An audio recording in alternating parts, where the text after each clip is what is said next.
and the young people. If this village goes, you can walk 200 metres that way, and you can move the traditional owners out.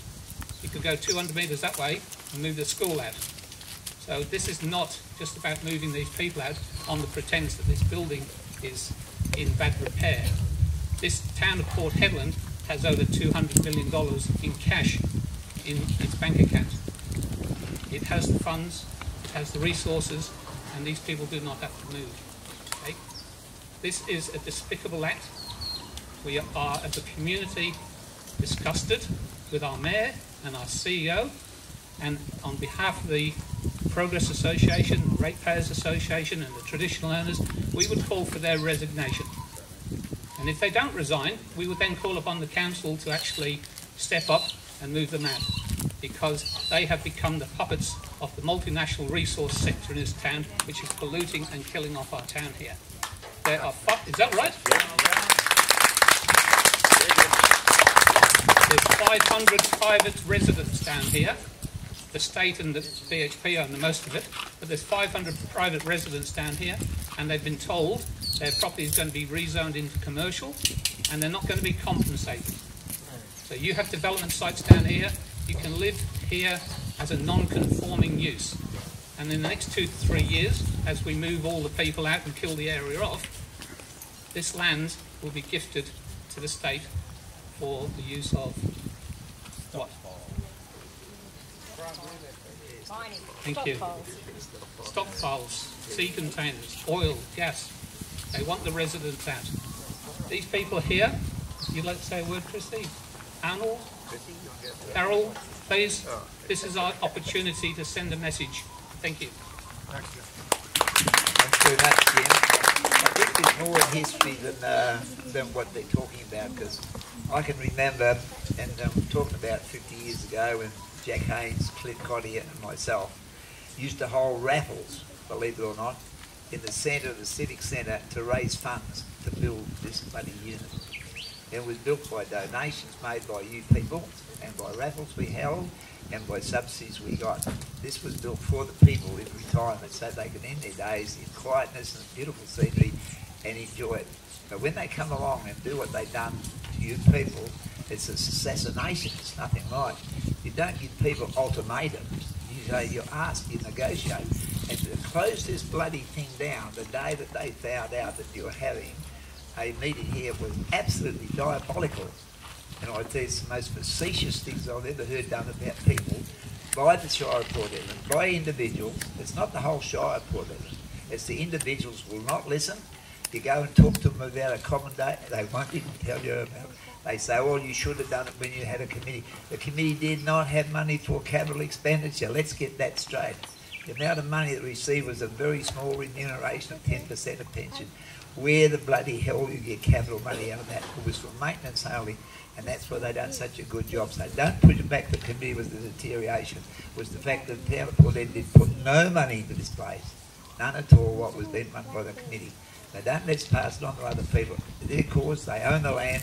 Let's get 6 of these going again. Build 6, demolish another 6, build another 6. But the bullshit story that they said, you're only being relocated. While they look at this area, I'll guarantee you, once you leave here, this will be, as they say, a big stockpile area. It will never, ever, ever be returned here to the people of Port Hedland. Believe me, that's ratchet.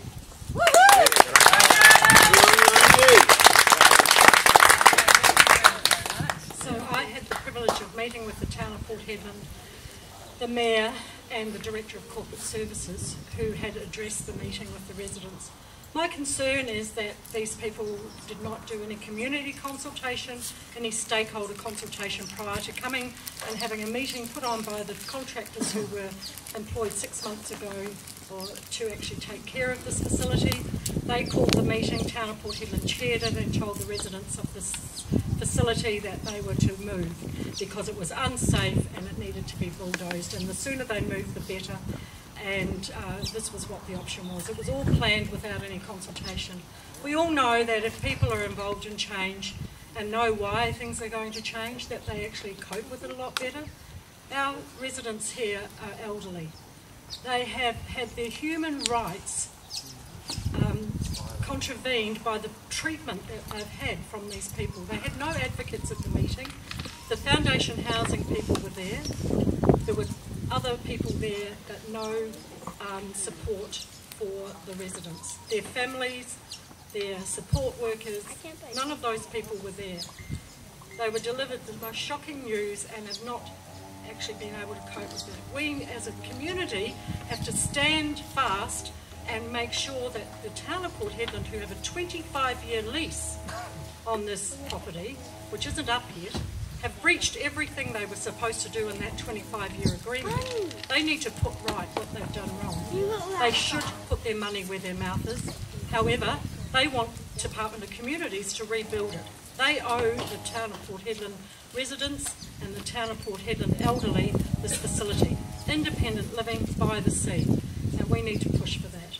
It's really important that we stand up, we all stay together and push this and look after the elderly. I feel it's elder abuse the way they've been treated.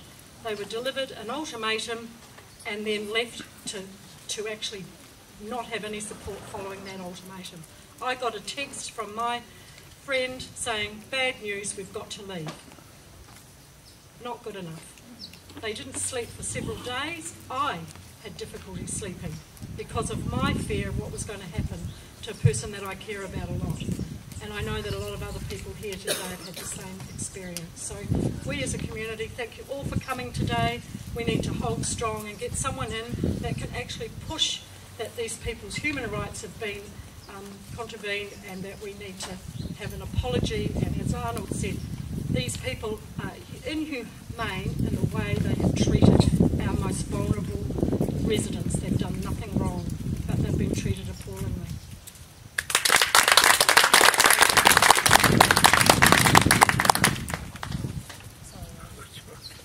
Thanks, Chrissy. And before I start, I'll apologise because I'm not a public speaker. I'm here just to explain to everybody that they've, well, from a little age, you should be looked after. In middle ages, you can look after yourself, but when you're elderly, you need looking after again. These people are getting chucked out of here on a lie. They're on a lie on a building report, unsigned building report, by a company that's no longer. I've been around, I've been in the building trade now for just on 60 years. I can see, yes, there is maintenance needed to be done here. Lots and lots of it should have been done. But to be demolished, no way in the wide world are these buildings unsafe to live in. A fortnight ago, they held a meeting just there. The town of Port Hedland held a meeting in that there with these people, told them to get out, Merry Christmas. They heard we were going to hold a meeting here and barricaded off and took everything out. How low can anybody? And on a lie. They've said they've looked at the footings.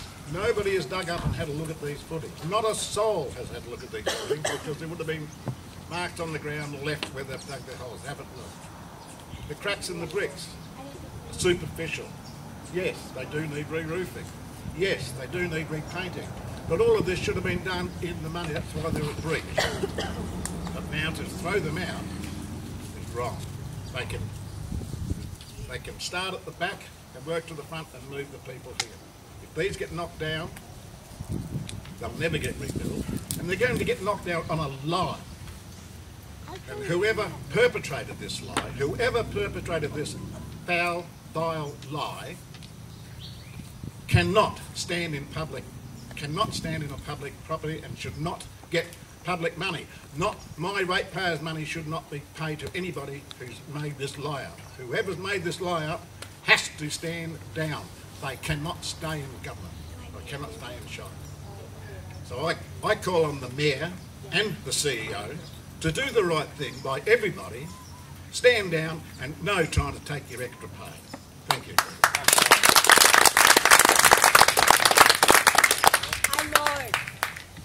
Hello everyone. My name is Pat. I'm represented by represent the Kuriata people that's in the native title fight for this land. We've been fighting since 2009. I've actually had a meeting at the community in the Civic Centre in regards to we're sick of people telling us that we can't live here. We're sick of people pushing us around. This is not a mining town. This is a residential town for everyone to enjoy, white, black, Chinese or whoever. You fellas made a home here, we need to stand up, and this is part of it. This place was built, my sister used to live at the back there when this was actually put up.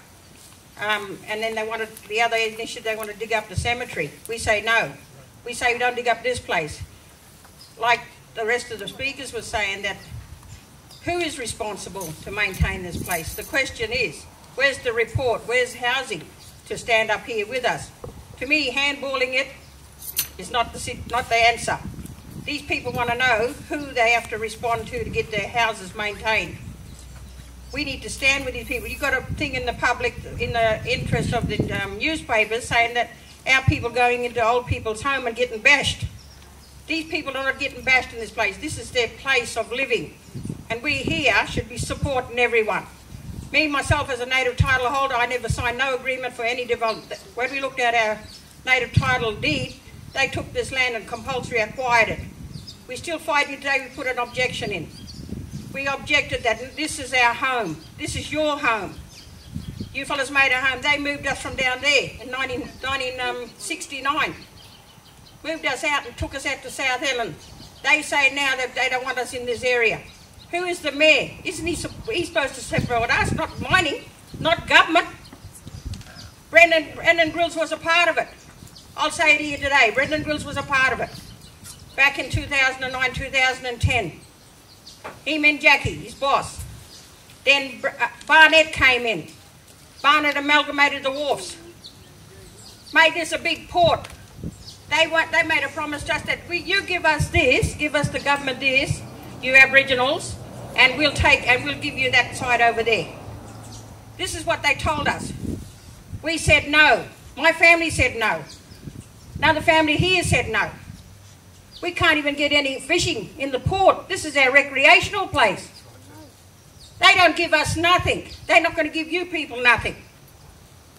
I want you people to stand up with the likes of me. I objected. I reckon this is criminal, and I reckon we need a criminal investigation into our government and our shires.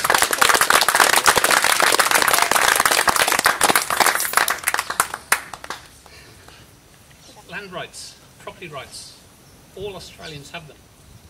We have them, I have them. Those 500 property owners down here have them. And what we have is we have the right to clean air. And it's the World Health Organization that set the standard at 50 parts per cubic metre for PM10. The federal government of Australia adopted the same standard as the World Health Organization, and they asked each territory, state to implement the same thing. We did the same here in Western Australia. You will not get this pollution in Port, down at Fremantle, Geraldton, Esperance. You will not get that. Nowhere in Australia will you get the pollution that is allowed to happen here.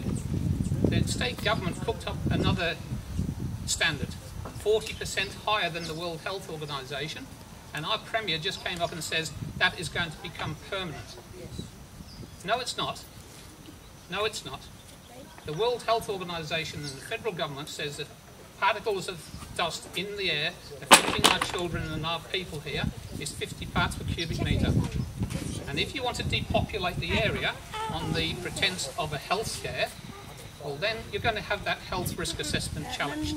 Because if that dust is poisonous to us, it's poisonous in Newman, it's poisonous in Port Hedland, it's poisonous in Tom Price, it's poisonous in Parabadoo, and it's poisonous down there in Wilson Street on the tenant who's doing the pollution of our town. This town is 120 years old. We cannot be told to get up and go with no compensation. Do you agree with this? Okay.